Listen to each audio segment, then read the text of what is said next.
بسم اللہ الرحمن الرحیم۔ جب اللہ تعالیٰ جنت والوں کو جنت میں اور دوزخ والوں کو دوزخ میں داخل کر دے گا تو ارشاد فرمائے گا، اے اہل جنت تم دنیا میں کتنے سال ٹھہرے رہے ہو؟ وہ عرض کریں گے، اے رب العزت ایک دن یا بعض دن، یعنی دن کا بھی کچھ حصہ رہے ہیں۔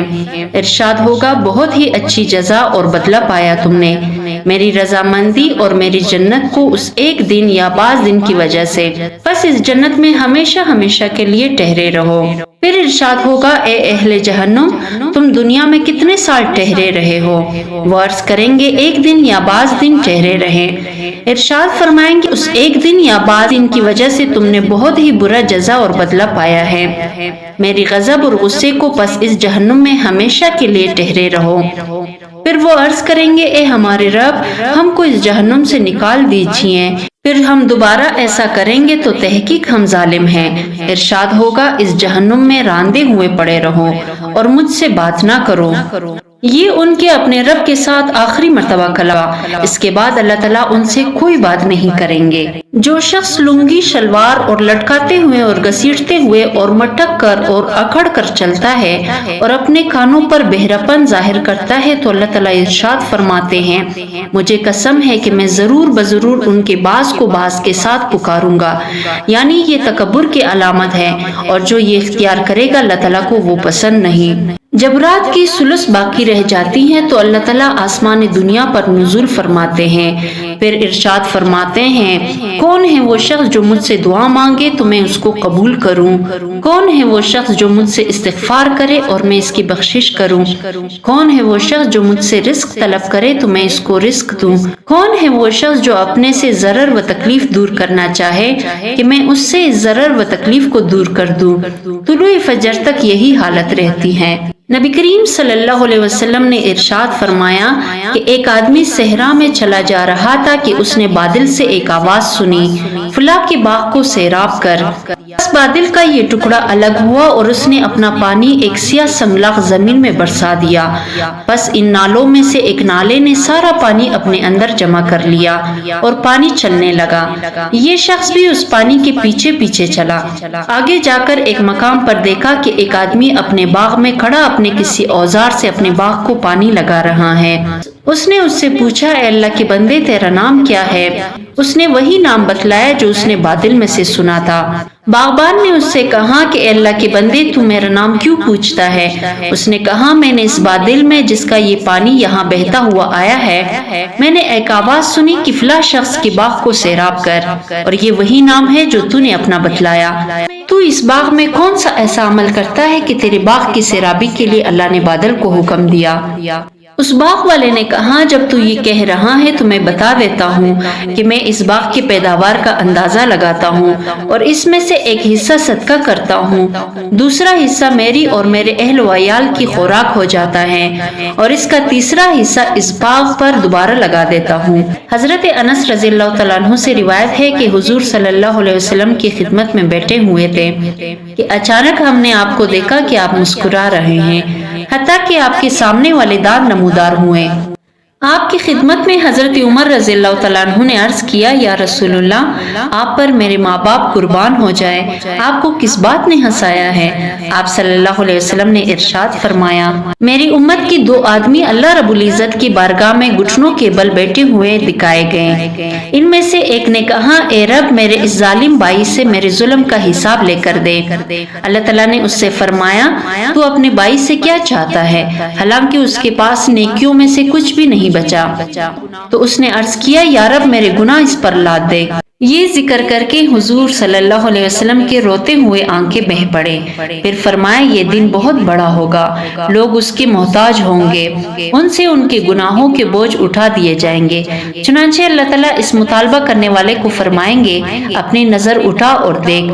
وہ نظر اٹھا کر دیکھے گا اور کہے گا، اے رب میں نے سونے کے شہر اور سونے کے محلات دیکھ رہا ہوں، جن پر لوگ کی تاج سجے ہوئے ہیں، یہ کس نبی کے لیے ہیں یا کس صدیق کے لیے ہیں یا کس شہید کے لیے ہیں؟ اللہ تعالیٰ فرمائیں گے جو اس کی قیمت دے گا یہ اس کے لیے ہیں۔ وہ عرض کرے گا یا رب اس کا کون مالک بن سکتا ہے؟ اللہ تعالیٰ فرمائیں گے تو اس کا مالک بنے گا۔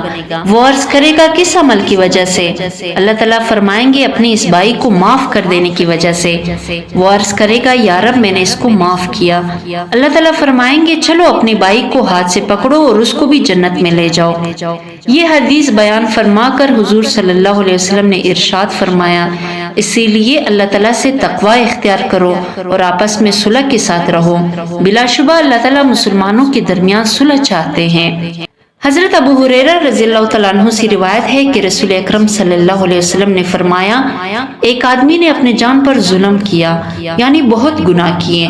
جب اس کی موت کا وقت قریب آیا تو اپنے گناہوں کو یاد کر کے اپنے انجام کے خوف سے اپنے بیٹوں کو وصیت کی، جب وہ مر جائے تو اس کی لاش کو جلا کر راکھ بنا دیا جائے اور اس راکھ کا نصف حصہ خشک ہوا میں بکھیر دیا جائے اور نصف حصہ سمندر میں بہا دیا جائے تاکہ میرا نشان بھی باقی نہ رہے اور جزا اور سزا کے لیے میں دوبارہ نہ اٹھایا جاؤں۔ اور کہا کہ میں ایسا سیاکار ہوں کہ خدا کی قسم اگر اللہ تعالیٰ نے مجھے پکڑ لیا تو وہ مجھے ایسا عذاب دے گا کہ جہانوں میں ایسا عذاب کسی کو نہ دے گا۔ جب وہ مر گئے تو اس کی اولاد نے اس کی وصیت پر عمل کیا، اس کو جلا کر اس کی راکھ کو کچھ ہوا میں اور کچھ سمندر میں بہا دی۔ اللہ تعالیٰ نے دریا کو حکم کیا کہ اس کے اندر جو اس کے اجزاء تھے جمع کر لیے، اور خشکی کو حکم دیا اس کے اندر جو اس کی منتشر اجزاء تھے جمع کر لیے، اور اسے زندہ کر کے اپنے سامنے کھڑا کر لیا۔ اللہ نے پوچھا تو نے ایسا کیوں کیا؟ اس نے کہا میرے پروردگار تجھے اس کا بخوبی علم ہے کہ میں نے یہ کام تیرے ڈر کی وجہ سے کیا ہے۔ اللہ تعالیٰ نے اس خوف کی وجہ سے اس کو بخش دیا۔ یہ زمانہ ماضی کا ایک سچا واقعہ ہے اور حضور صلی اللہ علیہ وسلم نے اپنی امت کو یہ واقعہ سنایا۔ اس واقعہ سے ہمیں یہ ثابت ہوئی کہ اللہ تعالیٰ کا خوف بہت ہی مبارک اور نافع چیز ہے۔ اگرچہ اس گنہگار نے اپنے سادے پن میں اپنے میت کو جلا کر راکھ بنا کر ہوا اور سمندر میں بہا دینے کا اپنے بیٹوں کو حکم دیا اور بیٹوں نے اس پر عمل کیا، یہ کام غلط تھا، لیکن اس کی وجہ خشیت الہی یعنی اللہ کا خوف تھا۔ اللہ نے قرآن میں فرمایا وَأَمَّا مَنْ خَافَ مَقَامَ رَبِّهِ وَنَهَى النَّفْسَ عَنِ الْهَوَىٰ فَإِنَّ الْجَنَّةَ هِيَ الْمَأْوَىٰ، اور جو کوئی اپنے پروردگار کے روبرو کھڑے ہونے سے ڈرا اور اپنی نفس کو خلاف شریعت خواہش سے روکا تو ایسے ہی شخص کا ٹھکانہ جنت ہے۔ خوف کے 3 درجے ہیں۔ پہلا درجہ قول و عمل کی مواخذہ عقبہ کا دڑکا لگا رہے، یہ مقام اہل تقوی کا ہے۔ دوسرا درجہ وقوع خطا اور لغزش سے محبوب کی نظر سے گر جانے کا کٹکا لگا رہے، یہ مقام اہل محبت کا ہے۔ تیسرا درجہ کسی نتیجے کے خیال کے بغیر محض ہیبت و عظمت ذات سے لرزتا رہے، یہ مقام عبدیت ہے۔ اور عبد محض کا مرتبہ متقین اور محببین دونوں سے بلند تر ہے۔ اب ذرا سوچئے کہ اس شخص کی یہ وصیت بڑی احکمانہ تھی، بلکہ غور سے دیکھا جائے تو کافرانہ تھی، اس لیے کہ وہ شخص یہ کہہ رہا تھا کہ اگر میں اللہ تعالیٰ کے ہاتھ آ گیا تو مجھے بہت عذاب دے گا، لیکن تم لوگوں نے مجھے جلا کر راکھ بنا کر ہوا میں اڑا دیا تو پھر میں اللہ تعالیٰ کے ہاتھ نہیں آؤں گا۔